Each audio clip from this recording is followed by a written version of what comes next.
പിതാവായ ദൈവത്തിന്റെ വലത് കൈയിലിരുന്ന 7 മുദ്രകളാൽ മുദ്രയിട്ട ആ പുസ്തകം നിവർത്താനോ പൊട്ടിക്കാനോ അതിലേക്ക് നോക്കാനോ പോലും യോഗ്യനായി സ്വർഗത്തിലോ ഭൂമിയിലോ ഭൂമിക്കടിയിലോ ആരും തന്നെ ഉണ്ടായിരുന്നില്ല. കൊല്ലപ്പെട്ട കുഞ്ഞാടിനു മാത്രമേ അതിന് യോഗ്യതയുള്ളൂ എന്ന് പറഞ്ഞ് അതീവ ഗൗരവത്തോടെ കുഞ്ഞാട് ഏറ്റുവാങ്ങിയ ആ പുസ്തകമാണ് ഇപ്പോൾ അതിലെ എല്ലാ മുദ്രകളും പൊട്ടിച്ച് അതിലെ കാര്യങ്ങളെല്ലാം വിവരിച്ചെഴുതി നമ്മുടെ കൈകളിൽ തന്നിരിക്കുന്നത്. അപ്പോൾ കുഞ്ഞാടിനല്ലാതെ മറ്റാർക്കും നോക്കാൻ പോലും യോഗ്യതയില്ലാത്ത ആ പുസ്തകമാണ് ഇപ്പോൾ തുറന്ന് നമ്മുടെ കൈകളിൽ ഏൽപ്പിച്ചിരിക്കുന്നത് എന്ന് നമുക്ക് ഓർമ്മ വേണം.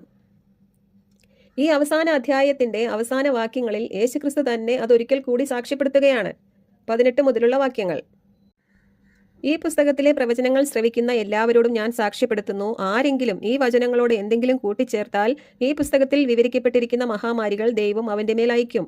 ഈ പുസ്തകത്തിലെ പ്രവചനങ്ങളിൽ നിന്ന് ആരെങ്കിലും എന്തെങ്കിലും എടുത്തു കളഞ്ഞാൽ ഈ പുസ്തകത്തിൽ വിവരിക്കപ്പെട്ടിരിക്കുന്ന വിശുദ്ധ നഗരത്തിലും ജീവന്റെ വൃക്ഷത്തിലുമുള്ള അവന്റെ പങ്ക് ദൈവം എടുത്തുകളയും.